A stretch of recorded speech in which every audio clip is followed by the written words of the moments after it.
오늘 우리에게 주시는 말씀은 사무엘상 10장 7절에서 9절까지 말씀입니다. 제가 본문 말씀을 봉독해 드리겠습니다. 이 징조가 내게 임하거든 너는 기회를 따라 행하라. 하나님이 너와 함께 하시느니라. 너는 나보다 앞서 길갈로 내려가라. 내가 내게로 내려가서 번제와 화목제를 드리리니 내가 내게 가서 내가 행할 것을 가르칠 때까지 7일 동안 기다리라. 그가 사무엘에게서 떠나려고 몸을 돌이킬 때에 하나님이 새 마음을 주셨고 그날 그 징조가 다 응하니라. 아멘. 오늘 주일은 주신 말씀 사무엘상 10장 7절에서 9절 말씀을 갖고 왕의 마음을 품으라 하는 제목으로 하나님의 말씀을 전하도록 하겠습니다. 한 사람의 인생은 그 사람의 마음에 무엇을 품었느냐에 따라 결정된다고 할 수 있겠습니다. 그래서 일반 사람들이 세상을 살아가는 데에도 그 마음에 품은 것을 돌아보는 일이 중요하지만 우리 믿는 자들에겐 더욱 자신의 마음을 살피는 일이 중요하다 하겠습니다. 그런 의미에서 저는 신앙생활이란 마음을 살피는 일이고 마음을 관리하는 일이다라고 생각합니다. 잠언 4장 23절 말씀 역시 성도들에게 있어서 이 마음이 얼마나 중요한가 하는 것을 강조하여 이렇게 말씀하고 있습니다. 모든 지킬 만한 것 중에 더욱 내 마음을 지키라. 생명의 근원이 이에서 남이니라. 너희들이 살면서 지킬 것이 참 많은데 그 중에서도 마음을 지켜야 된다. 어떤 마음을 품느냐에 따라 내가 흥할 수도 있고 쇠할 수도 있고 바른 삶을 살아갈 수도 있고 잘못된 인생을 살아갈 수도 있기 때문이다 하는 말씀이죠. 여러분, 일반 신앙인들, 일반 사람들도 자신의 마음이 어떤 것을 품고 있느냐가 중요하듯 더 나아가서 한 나라, 한 민족을 이끌어가는 지도자, 왕이 된다고 할 때 그 왕이 어떤 마음을 품느냐 하는 것은 그 나라 전체에 민족 전체에 영향을 주는 것이기 때문에 더 중요하다 할 수 있겠습니다. 오늘 본문 말씀은 이스라엘의 첫 번째 왕으로 선택받은 베냐민 지파 사울에 대한 이야기입니다. 하나님께서는 이 사울을 왕으로 세우기 전에 먼저 그 마음에 새 마음을 품게 하셨다라고 말씀합니다. 그것이 오늘 본문 9절 말씀인데요. 이렇게 말씀합니다. 그가 사무엘에게서 떠나려고 몸을 돌이킬 때에 하나님이 새 마음을 주셨고 그날 그 징조도 다 응하니라. 하나님께서 이 사울을 왕으로 세우기 전에 새 마음을 주셨다고 말씀합니다. 바로 왕이 지녀야 될 마음을 주셨다는 말씀이죠. 그러면 하나님께서 이 사울을 왕으로 세우시고 왕의 직무를 감당하게 할 때 그가 품어야 될 마음, 왕이 지녀야 될 마음 도대체 어떤 마음을 주신 것일까요? 오늘 본문을 통해서 함께 살펴보려고 합니다. 더불어서 하나님 앞에 선택받은 우리들도 하나님이 이러한 마음을 가지고 살아가기를 기대하시는 것 아니겠습니까? 이런 관점에서 하나님이 사울에게 주신 마음이 어떤 마음인지 돌아보고 우리들 역시 이 마음을 마음에 새겨 우리가 살아가는 이 땅에서 하나님 앞에 선택받은 자로서 베드로전서 2장 9절 말씀에 의하면 왕같은 제사장으로서 우리들도 하나님 앞에 부족함 없는 삶을 살아가는 성도들이 되어야 되겠습니다. 그러면 하나님께서 사울에게 주신 새 마음, 왕이 지녀야 될 마음, 어떤 마음을 주셨을까요? 첫 번째로는 담대한 마음을 허락해 주셨습니다. 오늘 본문 7절 말씀인데요. 이렇게 말씀합니다. 이 징조가 내게 임하거든 너는 기회를 따라 행하라. 하나님이 너와 함께 하시느니라. 사무엘을 통하여 하나님께서 사울에게 제일 먼저 알려주신 것은 하나님이 너와 함께 하신다 하는 사실이었어요. 왜 하나님께서는 사무엘을 통하여 사울에게 내가 너와 함께 한다 하는 이 사실을 알려주신 것일까요? 그렇습니다. 하나님이 나와 함께 하신다는 것을 알 때만이 그 사람은 그 마음에 담대함과 용기를 얻게 됩니다. 만군의 여호와 하나님이 나와 함께 하신다는 것을 믿을 때 우리는 세상 그 어디에도 무릎 꿇지 않을 수 있는 용기와 담대함을 얻게 되는 거죠. 반대로 얘기하면 하나님이 나와 함께 하신다는 이 사실을 믿지 못하면 우리는 늘 세상 앞에 무릎 꿇는 사람이 되고 맙니다. 세상의 눈치를 보게 되고 세상을 피해 세상 앞에서는 무기력하게 그지없는 사람으로 살아가게 되는 거죠. 여러분 사무엘상 17장 45절에 보면 다윗 얘기와 함께 그 골리앗 앞에 있었던 이스라엘 백성들의 이야기가 배경으로 담겨 있는 말씀이 나옵니다. 이런 말씀이죠. 다윗이 블레셋 사람에게 이르되 너는 칼과 창과 단창으로 내게 나오거니와 나는 만군의 여호와의 이름 곧 내가 모욕하는 이스라엘 군대의 하나님의 이름으로 내게 나아가노라. 어린 소년 다윗이 아버지의 심부름을 쫓아 전쟁에 가 있는 형들에게 갑니다. 가서 보니까 블레셋의 적장 골리앗 앞에 사울 왕을 비롯한 모든 이스라엘 병사들이 벌벌 떨고 있는 거예요. 두려움에 사로잡혀 있는 거예요. 그때 이 다윗이 자신이 나가 골리앗과 싸우겠다고 전쟁을 선포하고 그 앞에 나가 담대하게 고백하는 말이 바로 이 말씀이었습니다. 너는 칼과 창과 단창을 의지하여 내게 오지만 나는 지금 나와 함께 계시는 만군의 여호와 하나님의 이름으로 내가 모욕하는 이스라엘의 하나님의 이름으로 내게 나아가노라.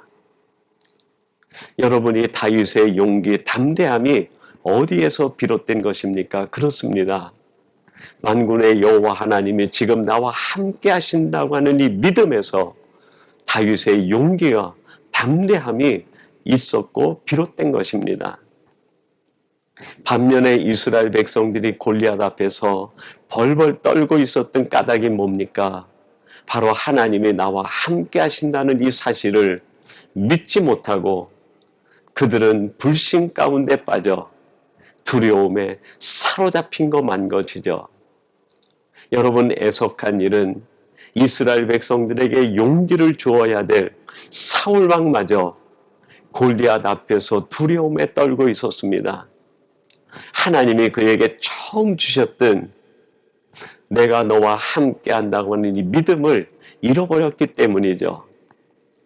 여러분, 하나님이 나와 함께 하신다는 이 사실을 믿으면 우리는 세상에 대하여 용기 있는 사람, 담대한 삶을 살아갈 수 있지만 이 사실을 믿지 못하면 우리는 늘 세상 앞에서 무기력한 존재, 세상 앞에 무릎을 꿇는 사람으로 살아갈 수밖에 없습니다. 사랑하는 성도 여러분, 하나님 앞에서 왕 같은 제사장으로 세움받은 성도들이 바로 나 자신임을 깨달아 우리는 이 땅을 살아갈 때 하나님이 나와 함께 하심을 믿는 이 믿음을 통해 담대한 마음으로 세상에 대하여 승리를 선포하고 용기 있게 살아가는 복된 성도들이 되시기를 간절히 바랍니다. 두 번째로 하나님께서 이 사울 왕에게 주었던 마음은 섬김의 마음이었어요. 오늘 본문 말씀 8절 상반절은 이렇게 말씀합니다. 너는 나보다 앞서 길갈로 내려가라. 내가 내게로 내려가서 번제와 화목제를 드리리니. 사무엘이 지금 이 사울 왕에게 내가 먼저 길갈로 내려가라 이야기합니다. 여러분, 여기에서 내려가라 하는 것은 길갈이 지형적으로 아래에 있는 까닭이기도 했지만 이 표현은 사울에게 아주 의미 있는 메시지를 전하는 말씀입니다. 너는 늘 내려가는 마음 자세를 가지라는 거예요.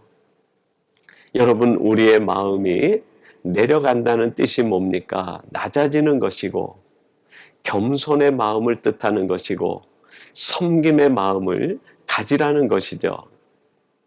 여러분, 왕이 된다는 것은 직위로 보면 백성들에게서 가장 높은 직위를 갖는 것을 뜻합니다. 직위는 높을지 모르지만 왕이 하는 일은 바로 섬김의 일이라는 것을 잊지 말라는 것이죠. 여러분, 우리 성도들이 하나님 앞에서 왕 같은 제사장으로 가장 높임을 받는 사람이 된 거예요. 얼마나 영광스러운 일입니까? 그러나 그 영광스러운 하나님의 높임 가운데에는 바로 낮은 자가 되어 가장 아래에 있는 사람을 섬기라는 뜻이 내포되어 있는 것이죠. 마가복음 10장 45절에 보면 예수님이 이 땅에 오셔서 자신이 이 땅에 오신 이유를 이렇게 설명을 하십니다.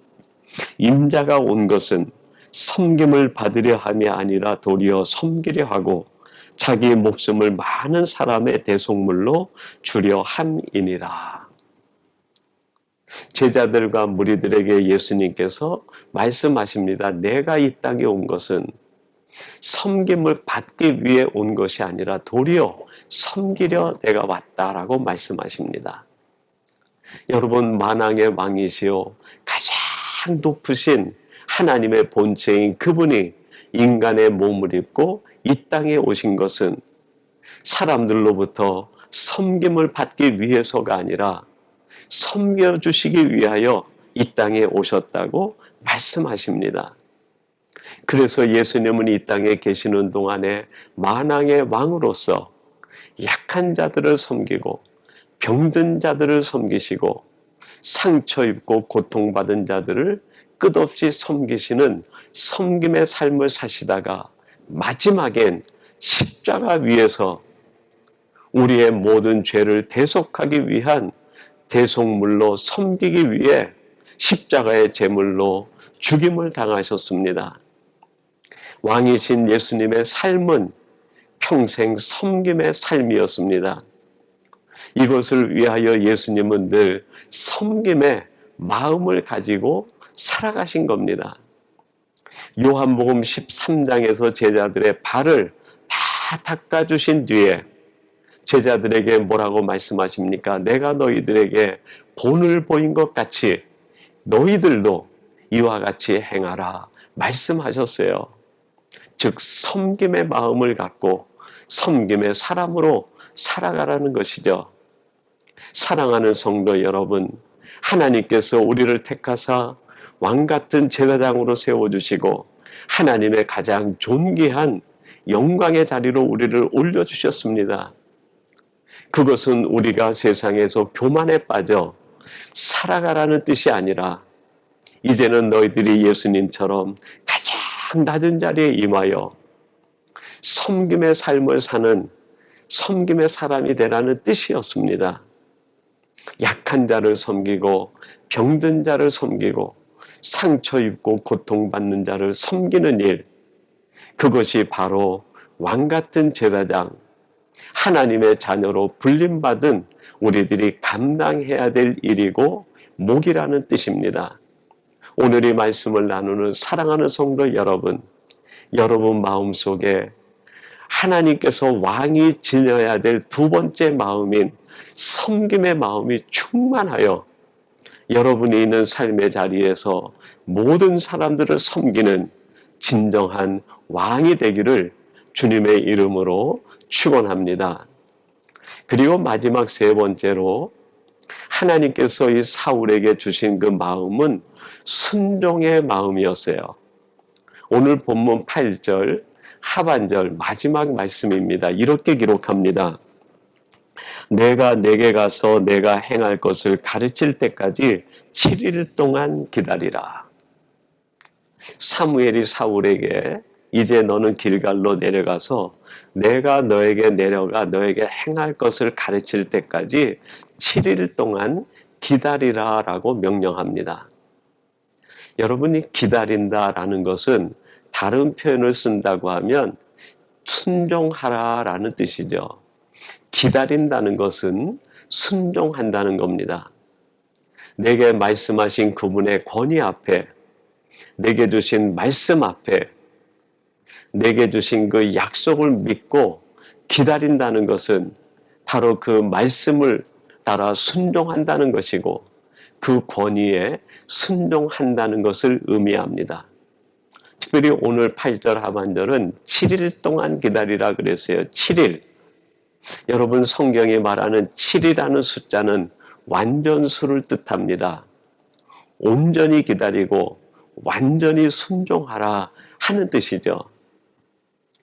여러분 왕이 지녀야 될 세 번째 마음은 순종의 마음입니다. 한 번 해보고 순종을 다 마치는 것이 아니라 끝까지 순종, 완전한 순종, 그것이 바로 아름다운 왕이 가져야 될 세 번째 마음이죠. 하나님께서는 우리들을 왕 같은 제사장으로 선택하여 하나님의 일하실 세상에 사명자로 보내주셨습니다.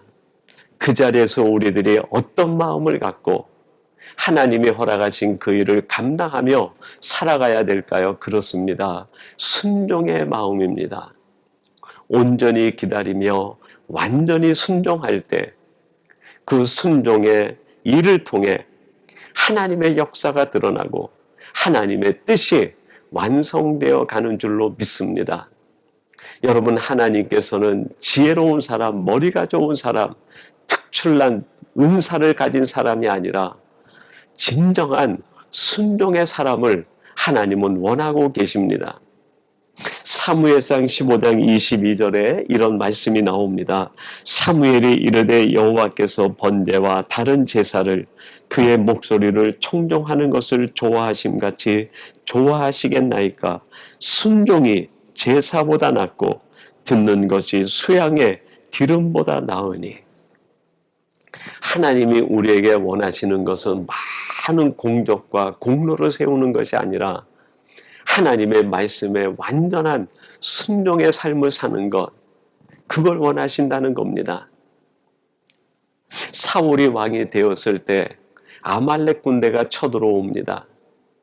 그때 사무엘이 하나님의 계시를 받아 사울에게 이야기를 전합니다. 하나님은 이 전쟁을 반드시 승리로 마무리해 주실 겁니다. 그런데 하나님이 한 가지 명령하기를 이 전쟁이 승리로 끝난 뒤에 전리품은 아무것도 가져오지 말라고 말씀하셨습니다. 전쟁의 승리를 통해서 하나님이 사울에게 보고 싶은 것은 순종하느냐 하지 않느냐 하는 걸 보고 싶었던 것이죠. 그런데 이 전쟁에서 승리를 한 뒤에 사울이 어떻게 합니까? 하나님이 전리품을 가져오지 말라 그랬는데 전리품을 가져옵니다. 그때 하나님께서 사무엘을 통해 사울에게 하시는 말씀이에요. 하나님께서는 천천만만의 재물의 수양에 기름을 원하는 것이 아니라 하나님의 말씀에 대한 온전한 순종을 원하십니다. 그래서 순종이 제사보다 낫고 듣는 것이 수양의 기름보다 낫습니다. 순종하지 못한 사울을 책망하고 오늘 우리들에겐 순종의 마음을 갖고 하나님 앞에 순종의 사람이 될 것을 당부하시는 말씀 아닙니까? 사랑하는 성도 여러분, 하나님 앞에 선택받은 사람들, 왕 같은 제장으로 세움받은 우리들이 마음에 지녀야 될 세 번째 마음은 순종의 마음입니다. 오늘 하나님께서는 이 사울을 왕으로 세우기 전에 그에게 왕으로서 지녀야 될 마음을 준비시켜 주었어요. 담대한 마음과 섬김의 마음과 순종의 마음이었습니다. 그러나 안타깝게도 이 사울은 하나님이 주신 그 마음을 잃어버리고 그 자리에서 권세에 치우쳐 교만에 빠지고 하나님 앞에 순종하기보다는 사람의 눈치를 보다가 왕으로서의 자격을 실격당하고 맙니다. 그러나 이 땅에 오신 만왕의 왕이신 예수 그리스도, 그분은 이 땅에 오셔서 하나님이 원하시는 진정한 왕으로 하나님에 대한 믿음에서 비롯된 담대함으로 십자가를 지시고 이 땅에 오셔서 가장 약한 자들, 병든 자들을 섬겨주시며 마지막은 십자가를 지기까지 순종의 사람으로 이 땅에서 왕으로서의 삶을 사시고 하나님이 허락하신 구속사의 사역을 완성하시고 하나님 품에 올라가셨습니다. 그 주님이 보여주신 그 흔적, 그것을 우리들이 뒤쫓아갈 때 왕으로, 왕 같은 제사장으로 선택받은 우리들이 이제는 다시 한번 하나님이 우리가 갖기 원하시는 그 마음, 왕이 지녀야 될 이 세 가지 마음을 갖고 살아감으로 인하여 하나님이 원하시는 뜻을 이루어 가시고 여러분을 통하여 구속사가 완성되어 가는 놀라운 축복을 누리는 성도들이 되시기 바랍니다. 오늘 이 말씀을 함께 묵상하는 바로 여러분들이 이 시대에 하나님이 찾으시는 바로 그 왕 같은 제사장, 그 한 사람이 되기를 주님의 이름으로 축원합니다. 우리 같이 기도하겠습니다. 하나님 아버지, 하나님께서 베냐민 지파 사울을 왕으로 세우기 전에 왕으로서 지녀야 될 세 가지 새 마음을 주셨지만 사울이 결국 그 마음을 잃어버리고 안타까운 왕으로서의 삶의 마지막을 장식한 일을 우리들이 보게 됩니다. 그러나 신약시대에 저희들을 다시 한번 왕같은 제사장으로 세워주셨으니 오늘 이 말씀을 통하여 우리들이 마땅히 가져야 될 이 세 가지의 마음을 품고 이 땅에 왕으로 오셔서 아름다운 사역을 완성하셨던 예수님을 뒤쫓아가는 저희들 되게 해 주옵소서. 예수님의 이름으로 기도하옵나이다. 아멘.